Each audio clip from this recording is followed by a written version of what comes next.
নমস্কাৰ বন্ধুসকল, স্বাগতম জনাইছো আমাৰ কাজু ইলেক্ট্ৰনিক সলিউশনৰ আন এটা ভিডিঅ'লৈ। আজি আমি আগৰ ভিডিঅ'ত বনোৱাৰ দৰে এইবাৰো এটা ভোল্টেজ বুষ্টাৰ মডিউল বনাইছো। খালি আগৰটো আমাৰ এডজাষ্টেবল নাছিল, এইটো আমাৰ এডজাষ্টেবল ভোল্টেজ বুষ্টাৰ মডিউল। ইয়াৰ কাৰণে এটা 100 কিলো ওহমৰ ইয়াতে আপোনাৰ ভেৰিয়েবল ৰেজিষ্টেন্স লাগিব, অৰ্থাৎ ভলিউম কণ্ট্ৰল, আৰু এটা কইল বনাব লাগিব। তাৰপাছত আৰু এটা BC547 ট্ৰানজিস্টাৰ, এটা ডায়োড আৰু এটা LED সৈতে। আগৰটোৰ দৰেই থাকিব ডায়াগ্ৰামটো, কিন্তু হ'লে ইয়াতে আমি এইটো ভোল্টেজটো এডজাষ্টেবল কৰিব পাৰিম বা LED-টোৰ পাৱাৰটো কম বেছ কৰিব পাৰিম। তো আপোনালোকে এই ডায়াগ্ৰামখনৰ দৰে এনেকৈ বস্তুটো কানেকশ্যন কৰি ল'ব লাগিব।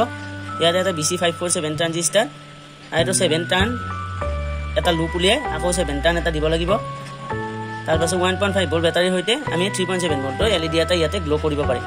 এই ডায়াগ্ৰামটোৰ সৈতে আপোনালোকে ঘৰতে এনেকৈ বনাই ল'ব পাৰে। প্ৰেক্টিকেল মডিউলটো হৈছে এইটো আমি ঘূৰাই কিনে ইয়াতে ভোল্টেজটো এডজাষ্ট কৰিব পাৰিব। ইয়াৰ কাৰণে এটা আমি 1.5 ভোল্টৰ বেটাৰী লৈ লৈছোঁ। ইয়াতে পজিটিভত পজিটিভ আৰু নিগেটিভত নিগেটিভ লগাই এইটো আপোনালোকে দেখিব পাৰে, এইটো জ্বলিছে। এইটো আমি ইয়াৰ দ্বাৰাই নবটোৰ দ্বাৰাই পকাই পেলাই ইয়াৰ এডজাষ্ট কৰিব পাৰোঁ, বন্ধ কৰিব পাৰোঁ বা এডজাষ্ট কৰিব পাৰোঁ। তো আপোনালোকে দেখিছে কেনেকৈ এইটো ফুল ব্ৰাইটনেছত জ্বলিছে। এইটো কমাই ল'ব পাৰি। যদি এই ভিডিঅ'টো ভাল লাগিছে তেতিয়াহ'লে চেনেলটো ছাবস্ক্ৰাইব কৰিব, লাইক কৰিব, কমেণ্ট কৰিব আৰু শ্বেয়াৰ কৰিব।